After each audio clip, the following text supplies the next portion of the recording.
everybody, and welcome to the Blu Ray Hunter. I'm the Blu Ray Hunter, Jonathan Moody, and we've got my top 8 Kino Lorber ranking of what I watched this month.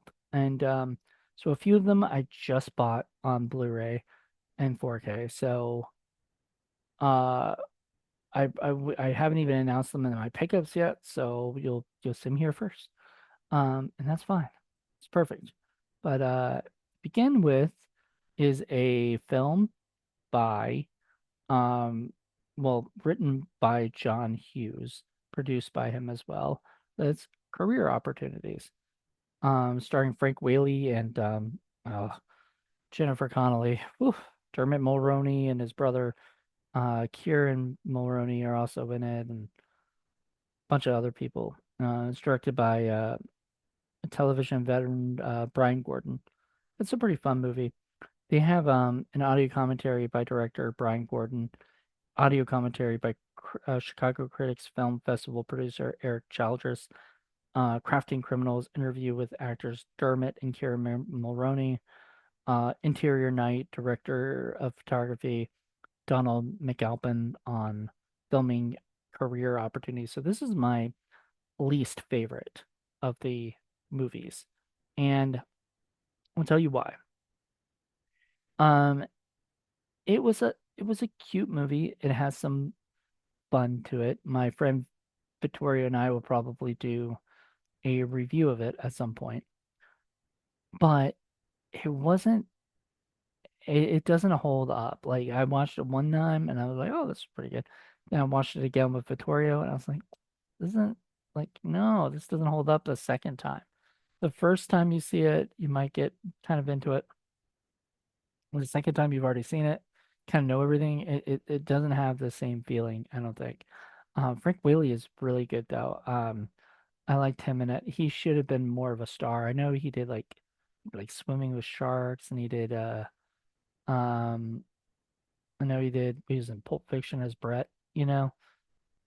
So like he's done a few things, but like this movie I guess was his trying to be like the next Robert Downey Jr. or Matthew Broderick, and he just sadly didn't go that way. Jennifer Connelly, she's just amazing in everything she does. All right, so next is Houseboat. That's number 7. And that only comes with an audio commentary by film historian, writer Julie Kurgo, and writer filmmaker Peter Hankoff. Now, Houseboat, uh, I thought it was cute. It had some fun moments to it. Understand, these two movies are 4 stars to me. I still enjoyed them very much, and I'd watch them again. They're just not as high as the other ones that I'm about to say, you know.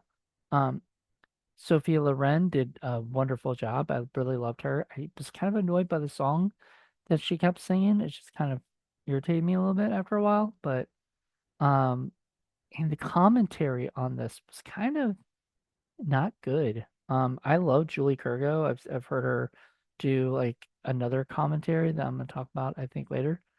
Um, no, I know she did I think she did like the front and stuff, and she was really good. Um, but this just wasn't her.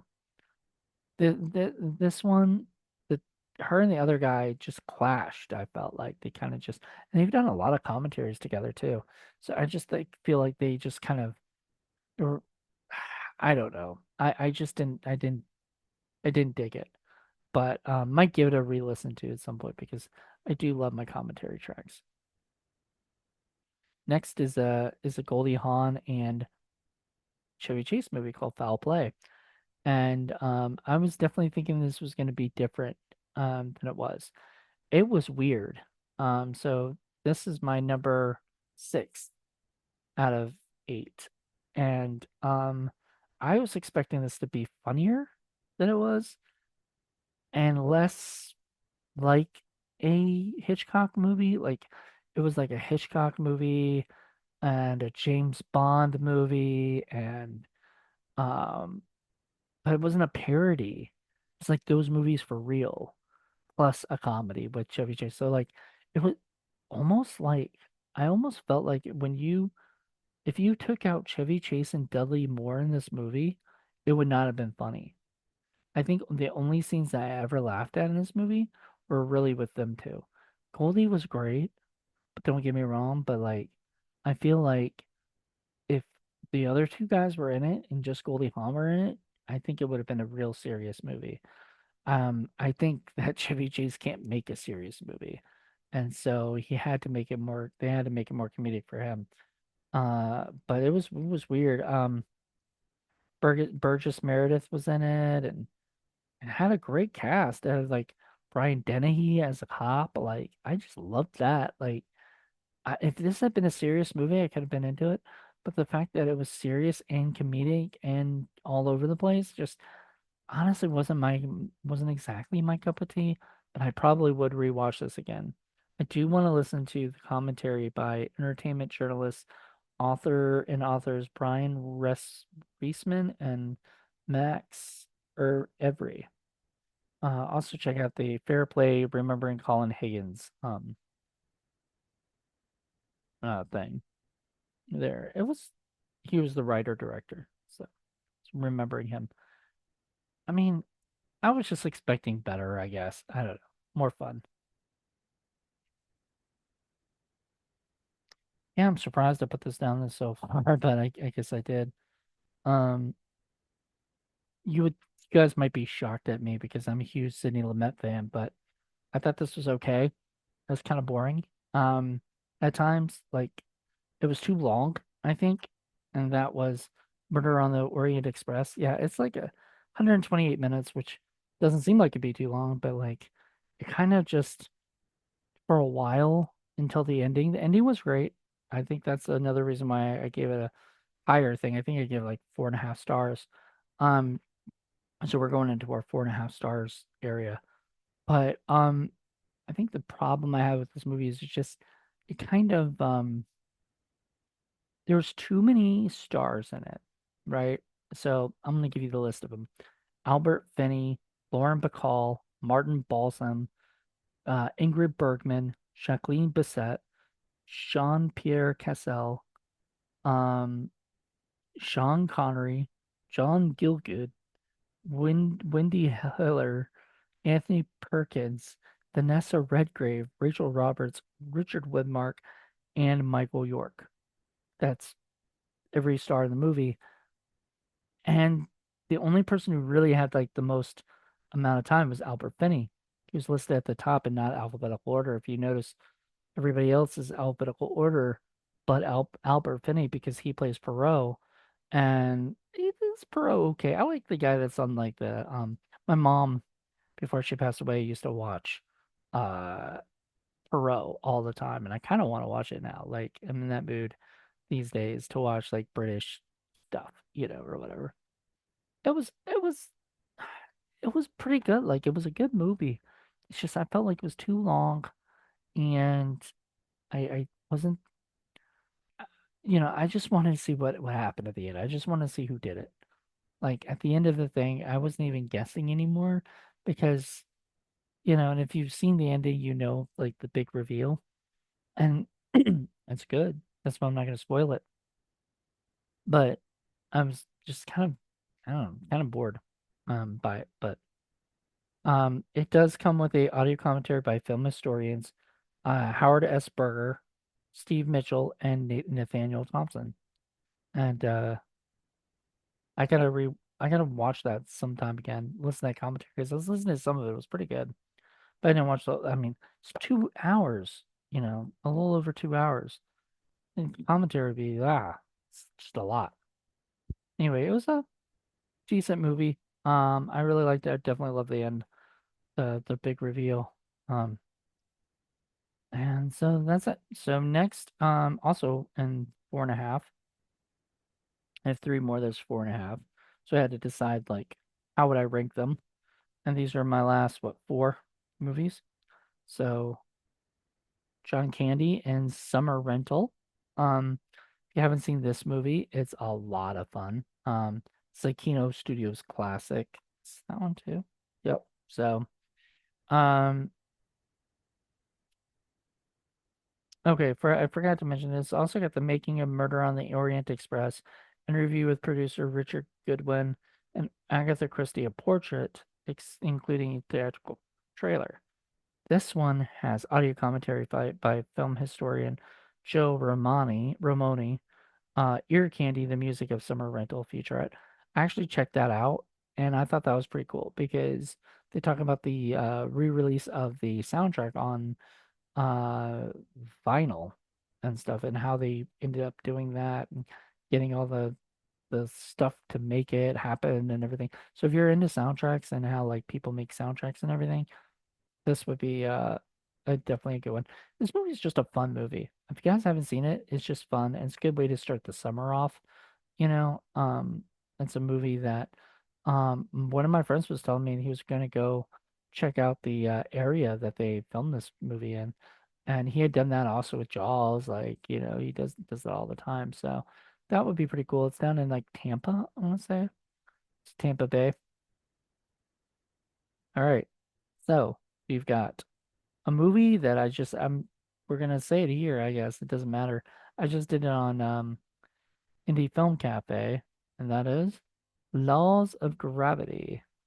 We just did this recently. I won't say the score or anything like that or what we thought of it.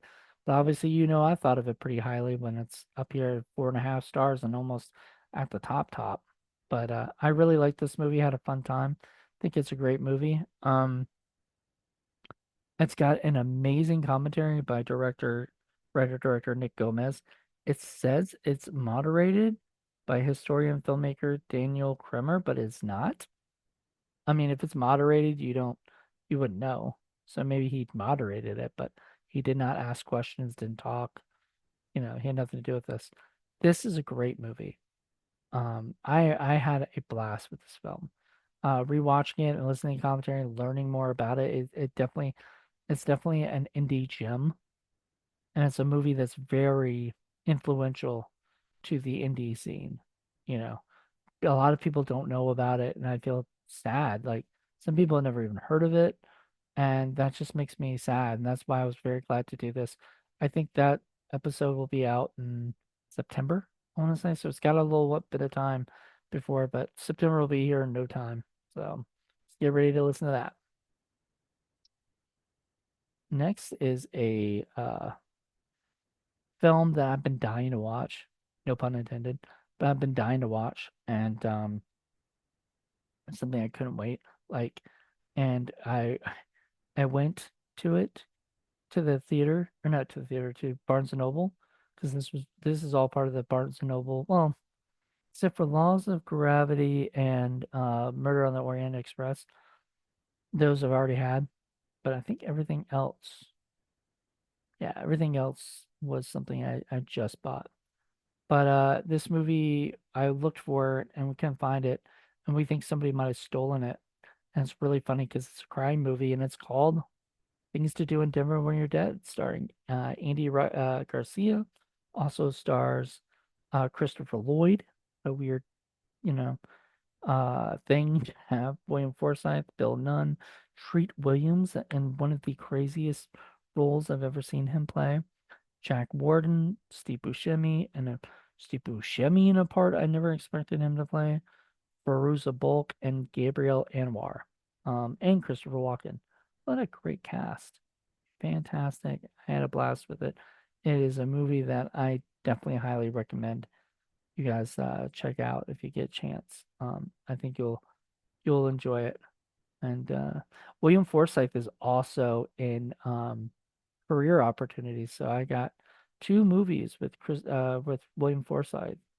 But I think he did a much better job in this one than the other one. He had a smaller role in the other one, but this one he had a pretty big role and he was great. Wonderful. Speaking of which, it has audio commentary by director Gary Fletter and screenwriter Scott Rosenberg, who I'm a huge fan of. Audio commentary by filmmaker and historian Daniel Kremer. Things to Do in Denver When You're Dead, interview with director. Things to Direct in Denver When You're Dead, interview with director Gary Fletter. Things to Perform in Denver When You're Dead, interview with actor Andy Garcia. Things to Write in Denver When You're Dead, interview with screenwriter Scott Rosenberg. Things to Design in Denver When You're Dead. Interview with the production designer Nelson Coates, production featurette, and theatrical trailer. Just, it's awesome. Just so much in that thing. And I'll definitely be checking that out, especially the commentary with the director and writer. And the interviews and stuff, just great. And last, but definitely not least, because it's my favorite. And this was the only 5-star movie that I put up there, and that is The Sands of Iwo Jima.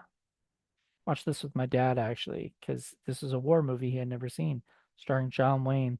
And what I really liked about it was that this was a movie where where you got to know the people and you actually cared about the people that were gonna die, that were gonna go out to war and all this stuff. So I just thought they were wonderful. Uh, it's got John Wayne, John Agar, Adele Mara, Forrest Tucker. There's a bunch of people. Interestingly enough, I found out two facts. So, one thing was John Agar and Ed Wood were friends. They would hang out at a bar or whatever, and then I believe, he would crash at Ed's place occasionally. And the funniest thing is, one day, the news people on the television said that John was dead, like pronounced him dead, and said he had died, whatever. And it was so funny because Ed Wood called him up and said, "No, he's not dead. He's hanging out with me." That was one funny thing. And the other funny thing with Ed Wood was there's another actor. I forgot what his name was, but he's one of the characters that sadly died in the movie. But he had been friends with John Ed Wood, you know, and at Ed Wood's like last days, he invited him to go stay at his house, his apartment complex or whatever. And Ed was there drinking, and the guy was like, "You got to get a job. You can't just drink all day." And he was like, "Oh, I'm just drinking for the weekend." Never made it out, and it's a sad case of like, you know, what what can happen to you. You never know when it's your time, and it was a sad like thing, but that guy was in it and wonderful. It's a great movie, a lot of fun. Audio commentary by filmmaker historian Steve Mitchell and combat films American realism author Stephen J. Rubin. And I listened to some of that commentary and was pretty impressed. They knew their shit. Like, I mean, I guess what makes them film historians, but still, like, they were pretty good. The Making of Sands of Iwo Jima, hosted by Leonard Maltin. I gotta check that out. And a theatrical trailer. So that's my top 8 Kino movies that I ranked up there. You can see a couple of them there like that. So, I mean, look at all that. All those great movies. Um, like I said, like this was my favorite, and Career Opportunities was my least favorite. So, Career Opportunities was fun. I'm not gonna lie, but it wasn't. It just didn't. If you see all the other ones, all the other ones are better movies. So it does make sense that that's like my least favorite of all of them. But in no way, shape, or form am I saying don't watch these. Because definitely watch them. So thank you guys for checking this out, and I will talk to you later. Bye. Oh, and I'll see you next week or next month for another ranking of and I think I don't know what I'm gonna do yet. I have not even started, so we'll see. So thank you guys so much. Have a good one. Bye.